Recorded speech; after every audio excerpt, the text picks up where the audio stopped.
கடந்த முறை நெய்வேலி 2016 தேர்தலில் நான் போட்டிட்டேன், 32,000 வாக்குகளை வாங்கினேன். இப்போ அந்த தொகுதியில் ஜெயிச்சிருக்கிற என்னுடைய அருமை நண்பர் சபா ராஜேந்திரன் வெறும் ஒரு 700 ஓட்டில் தான் ஜெயிச்சிருக்காரு.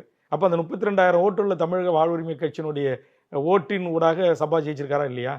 நிச்சயமா நீங்க பிரச்சாரமும் பண்ணீங்க, தீவிரமான பிரச்சாரம். அதே மாதிரி அந்த பகுதியில் இருக்க 2 அமைச்சர்கள் இருக்காங்க, அவருடைய வெற்றிக்கு என்னுடைய பங்களிப்பு இல்லையா? இன்னைக்கு தருமபுரி, சேலம், கிருஷ்ணகிரி, அரியலூர், பெரம்பலூர், கடலூர், திருவள்ளுவர், செங்கல்பட்டு, காஞ்சிபுரம், வடதமிழ்நாடு முழுவதும் இன்றைக்கு பாமகவுக்கு எங்கெங்கெல்லாம் கிளைகள் இருக்கிறதோ அங்கெல்லாம் பாமகவிலிருந்து பிரிந்து வந்து என்னோடு இணைந்த அதே சமூகத்தில் பிறந்த உறவுகளும் இருக்கிறார்கள். எனக்கு இன்னும் கூடுதல் பலமாக இன்னைக்கு கும்மிடிப்பூண்டில் தொடங்கி கன்னியாகுமரி வரையிலும் எனக்கு கட்சி அமைப்புகள் இருக்கிறது, கிளைகள் இருக்கிறது.